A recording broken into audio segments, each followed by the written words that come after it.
L'histoire se déploie comme un fil continu, où chaque époque, chaque civilisation, se tisse dans le grand tapis de l'humanité. Si l'on prend un instant pour observer, on découvre que la rencontre entre les croyances, les peuples et leurs terres est marquée par des événements essentiels qui façonnent non seulement leur époque, mais aussi les générations futures. Au cœur de cette tapisserie complexe, Israël, cette terre ancienne et sacrée, occupe une place centrale, non seulement pour les Juifs, mais aussi pour les chrétiens et les musulmans. Elle est un terrain de rencontre, de confrontation, mais aussi de dialogue spirituel. Pourtant, au-delà des disputes politiques et des conflits géopolitiques modernes, il existe une question plus profonde, plus fondamentale. Que nous dit réellement le Coran de ce peuple et de cette terre, de ce lien mystérieux et puissant qui perdure depuis des millénaires? Israël, en tant que concept spirituel et historique, traverse les âges comme un symbole vivant de la foi, de la promesse divine, mais aussi de l'épreuve. Ce n'est pas simplement une région géographique, mais une terre où se sont ancrées des révélations, des luttes et des espoirs. Au moment où l'on évoque Israël, on pense d'abord à la terre promise, mais il convient de questionner plus profondément, comment cette notion est-elle perçue dans le Coran? Le livre sacré des musulmans parle-t-il directement de ce peuple et de cette terre? À travers les siècles, la question d'Israël a été centrale dans les dialogues entre les différentes religions. Les premiers musulmans ont eu leur propre rencontre avec les chrétiens et les juifs, comme le montre la célèbre rencontre de Naïrn, au 7e siècle. Les chrétiens de Naïrn étaient venus à Médine pour débattre avec le prophète Muhammad, paix et bénédiction sur lui, sur la nature du Christ. Ce dialogue, qui marquait déjà les premières confrontations et tentatives de compréhension mutuelle, se répercutait sur les vérités éternelles du monothéisme. Ces échanges n'étaient pas seulement des batailles théologiques, mais des dialogues de foi où les racines de chaque croyance étaient remises en question et confrontées. Ainsi, tout au long de l'histoire, Israël n'a pas cessé d'être au centre de ces dialogues religieux. Au fur et à mesure des siècles, les musulmans, les chrétiens et les juifs ont tissé des relations et des différends qui, souvent, ont cristallisé leurs visions respectives de la vérité divine. De l'époque des premiers califes et de la diffusion du message islamique à l'ère moderne, où la question d'Israël reste au cœur des débats géopolitiques, cette terre a été le point de départ de nombreuses discussions théologiques et spirituelles. Mais qu'en est-il du Coran? Fait-il mention de cette terre de manière explicite, ou en parle-t-il à travers des symboles et des métaphores? Si l'on se tourne vers le livre, la réponse semble nous inviter à une exploration plus profonde. En effet, le Coran évoque fréquemment les enfants d'Israël, Ban Yisraël, mais ce n'est pas un simple acte de reconnaissance géographique ou historique. Le Coran n'évoque pas Israël en tant qu'entité politique moderne, mais plutôt comme un peuple qui a reçu la guidance divine à travers des prophètes tels que Moïse, MS, un peuple qui a traversé des épreuves divines. Nous avons effectivement donné à Moïse l'écriture, et nous avons fait passer les enfants d'Israël à travers la mer, et nous les avons sauvés de Pharaon et de ses armées, car ils étaient des gens pervers. Sourate Al-Baqarah, 2h50. Cette mention, loin de se limiter à un simple récit historique, nous invite à réfléchir sur le sens profond de cette traversée, de cette épreuve. Les enfants d'Israël, symboliquement, traversent la mer non seulement pour échapper à l'oppression de Pharaon, mais aussi pour se purifier, pour recevoir une nouvelle loi divine. Cette histoire, au-delà de l'aspect narratif, devient une métaphore du cheminement spirituel de tout croyant, un chemin pavé d'épreuves et de délivrance. Il est également important de comprendre que le Coran ne cherche pas à élever Israël en tant qu'entité suprême, mais plutôt comme une leçon de foi et d'obéissance à Dieu. Le peuple d'Israël est mis en lumière à travers ses erreurs et ses erreurs d'obéissance, tout comme à travers ses moments de fidélité à la promesse divine. Le Coran invite les croyants à tirer des leçons de ces expériences. Comment un peuple choisi, malgré les bénédictions qu'il a reçues, peut se détourner de la voie droite. Ce n'est pas seulement une critique de ce peuple particulier, mais un avertissement pour l'humanité tout entière de rester fidèle à la voie divine. En d'autres termes, Israël, dans le Coran, n'est pas simplement un territoire sacré ou un peuple élu, mais une représentation spirituelle du défi humain face à la foi et à la tentation. Les événements racontés dans le Coran ne se contentent pas de relater des faits anciens, mais cherchent à guider les croyants à travers les siècles, à leur rappeler la lutte entre la vérité et l'illusion, la lumière et les ténèbres. Ce message est intemporel, et il résonne avec une force particulière pour ceux qui cherchent à comprendre le lien entre la foi et l'histoire, entre la terre et le ciel. Ainsi, au fil des âges, Israël n'est pas simplement un lieu de dispute, mais un miroir des défis spirituels et des épreuves de l'humanité. De Naïrn à aujourd'hui, la question de la terre d'Israël reste une pierre de touche pour tester la foi, la raison et la volonté des croyants de toute confession. Israël, dans le contexte coranique, ne se limite pas à une simple référence géographique ou ethnique. Bien que le terme Israël évoque pour beaucoup une nation moderne, le Coran nous présente ce terme sous un autre angle, bien plus profond et spirituel. Dans le livre sacré des musulmans, Israël n'est pas une nation au sens politique du terme, mais plutôt un symbole de la relation entre Dieu et un peuple spécifique, les enfants d'Israël, ban ISRL. C'est à travers ce peuple, et en particulier à travers la figure de Moïse, MS, que se tissent des enseignements essentiels sur la foi, l'obéissance et la divine justice. Lorsque le Coran parle des enfants d'Israël, il s'agit avant tout d'un message spirituel, qui invite les croyants à une introspection profonde. Ce n'est pas une simple chronique historique de leurs exploits ou de leurs erreurs, mais une mise en garde. Le peuple d'Israël, malgré les bénédictions de Dieu, traverse des épreuves, des égarements et des transgressions qui forment le cœur du récit coranique. L'histoire d'Israël, loin d'être une simple narration du passé, devient une métaphore vivante des défis spirituels auxquels l'humanité, dans son ensemble, doit faire face.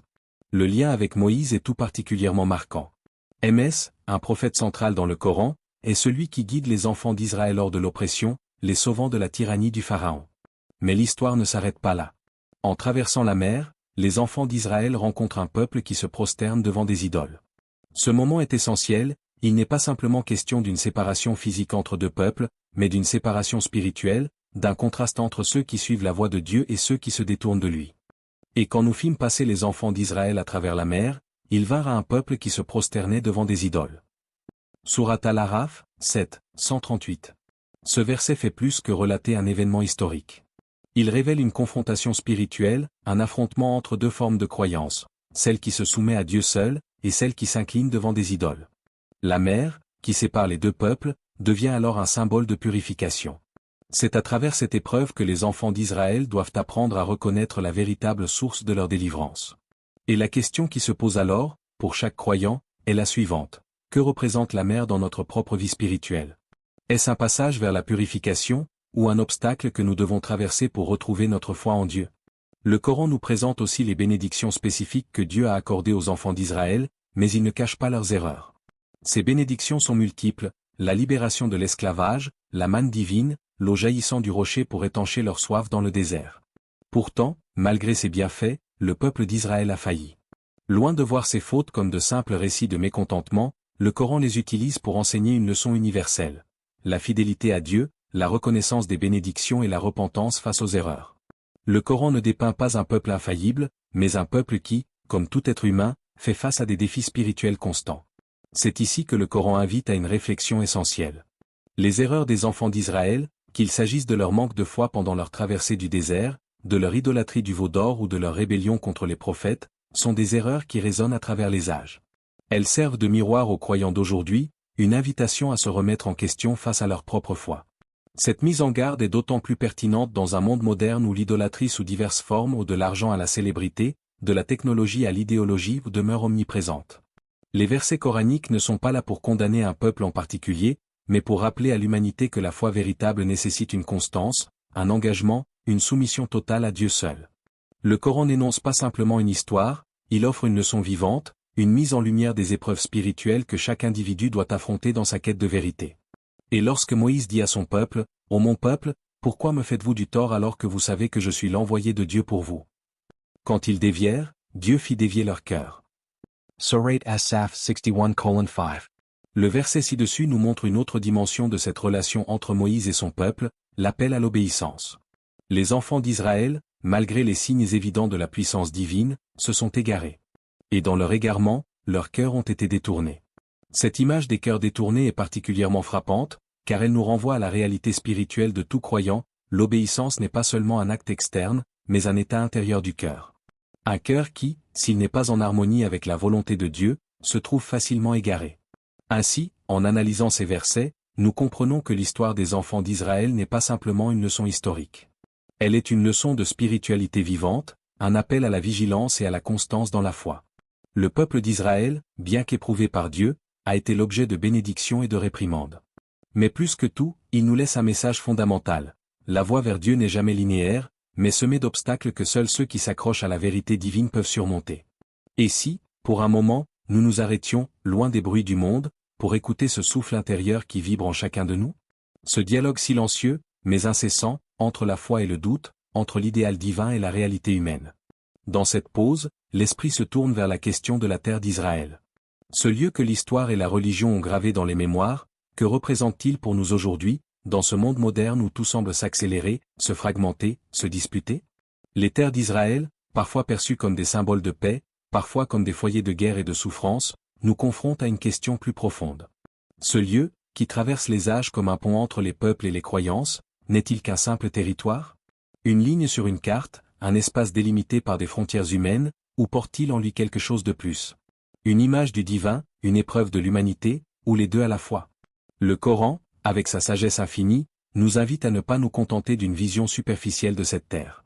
Nous ne devons pas la voir simplement comme un enjeu géopolitique ou une question d'appartenance religieuse, mais comme un espace spirituel où les luttes humaines prennent une dimension plus large. Ce lieu, où des générations se sont succédées, n'est-il pas aussi le théâtre d'une lutte spirituelle constante, une lutte entre la lumière et l'obscurité, entre la paix divine et les divisions humaines? Les musulmans, lorsqu'ils méditent sur Israël, se trouvent face à une question fondamentale. Israël, est-ce un simple nom géographique, ou quelque chose de plus profond? Ce nom, qui résonne à travers les siècles, représente-t-il un appel à la compréhension plus profonde du lien entre la foi, la terre et les peuples?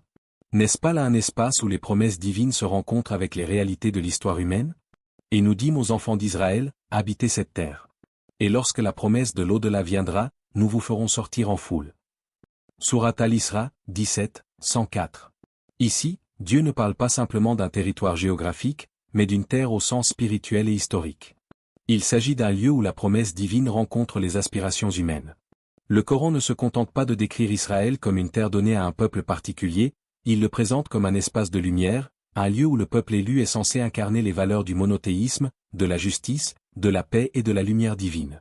Mais dans ce monde moderne, comment pouvons-nous comprendre cette promesse? Dans une époque où la terre d'Israël est au centre de nombreux conflits, où des guerres et des souffrances ont marqué son histoire récente, l'âme se demande si cette lumière promise est toujours présente. La guerre, la division, la souffrance, tout cela semble obscurcir la lumière de cette terre. Pourtant, le Coran nous invite à voir au-delà des apparences. La terre promise, dans sa véritable essence, n'est pas simplement un lieu de bataille et de conquête, mais un espace où la foi véritable doit prévaloir. C'est un lieu où la lumière divine doit briller, non pas pour diviser, mais pour rassembler. Cette réflexion nous amène à une méditation plus personnelle. Qu'est-ce que la terre d'Israël représente pour nous aujourd'hui? Est-ce un symbole de conflits irrésolus, ou un appel à la paix intérieure et à la réconciliation spirituelle?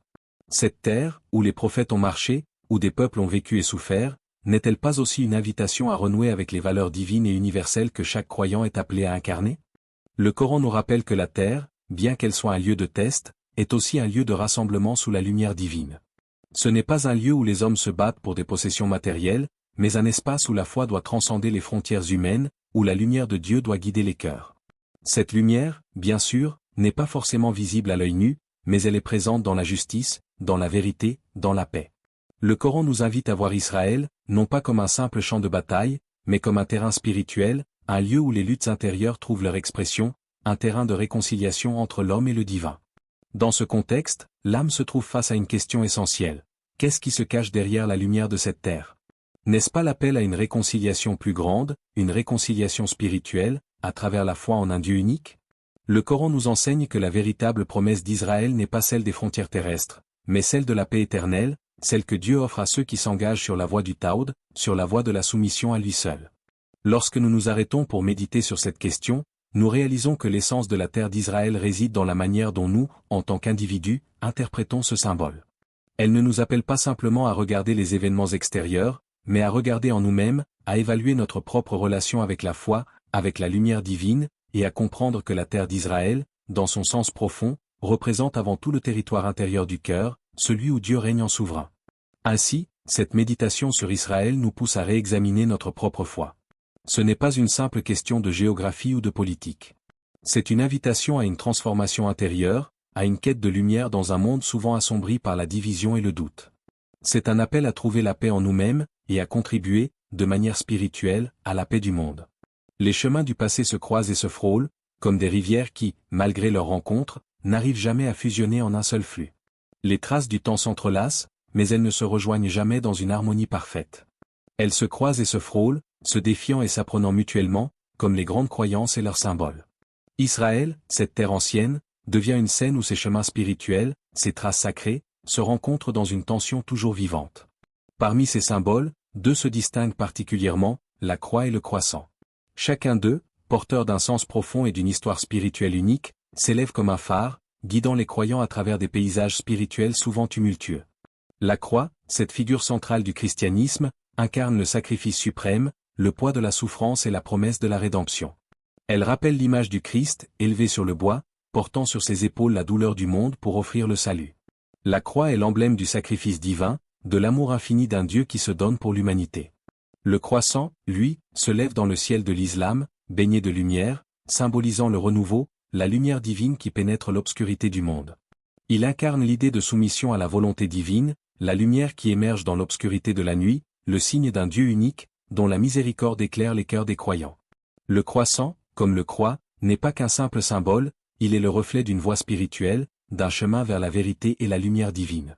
Ces deux symboles, bien qu'issus de traditions différentes, partagent une même terre.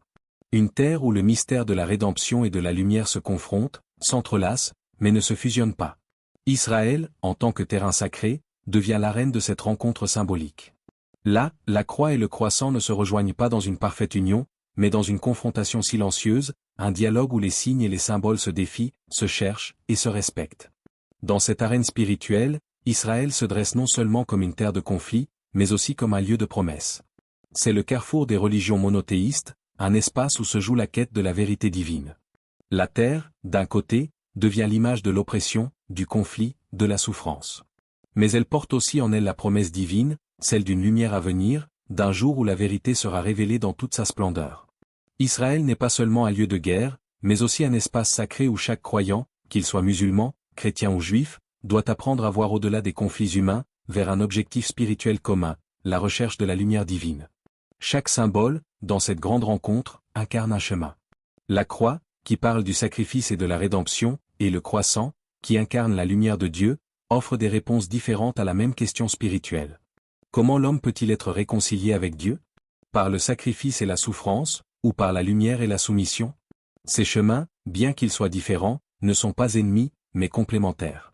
Le chemin chrétien de rédemption par le sacrifice, et le chemin islamique de soumission et de lumière, se confrontent ici, à la croisée des chemins. Le terrain d'Israël, ce lieu où les racines des deux religions se croisent, devient le théâtre de cette quête spirituelle. Mais ce n'est pas une simple scène de confrontation ou de division. C'est un espace où la recherche de la vérité transcende les frontières humaines. Israël, dans ce sens, n'est pas simplement une terre géographique, mais un terrain spirituel, un lieu où les croyants doivent se confronter à leurs propres idées de rédemption, de lumière, de sacrifice et de soumission. Dans cette quête de vérité, il y a une tension constante entre la lumière et l'obscurité, entre le sacrifice et la soumission. La croix, symbole de l'amour divin et de la rédemption, et le croissant, symbole de la lumière divine et du renouveau, se cherchent et se défient, comme deux facettes d'une même réalité divine. Mais, finalement, ce dialogue silencieux n'est pas destiné à être une fin en soi. Il est un appel à comprendre que, dans chaque tradition, il y a une quête commune, celle de la vérité, de la lumière et de la réconciliation avec Dieu. À travers ce dialogue silencieux, Israël devient un espace de transformation spirituelle. Il n'est pas seulement un lieu de guerre ou de séparation, mais un lieu de rencontre, de confrontation et, peut-être, de réconciliation. La terre d'Israël, comme la croix et le croissant, nous invite à voir au-delà des apparences, à comprendre que les symboles, loin d'être des barrières, sont des ponts qui nous relient à la vérité divine, chacun à sa manière, chacun à son rythme, mais tous dans le même but ultime, se rapprocher de Dieu. À travers les enseignements du Dr Zakir Naik, l'on comprend que l'histoire d'Israël dans le Coran ne se résume pas à un conflit ou à une simple question géopolitique. Il s'agit d'un message spirituel plus profond, un appel à la réflexion sur la manière dont l'humanité se rapporte à Dieu et aux autres. Ce n'est pas une question de frontières, mais de foi. Comme le dit le Dr Zakir Naik, la vérité doit transcender les frontières humaines, car elle est l'essence de ce qui nous unit. Et Israël, dans son sens coranique, est ce lieu symbolique, ce point d'ancrage entre l'histoire des prophètes et les réalités spirituelles éternelles.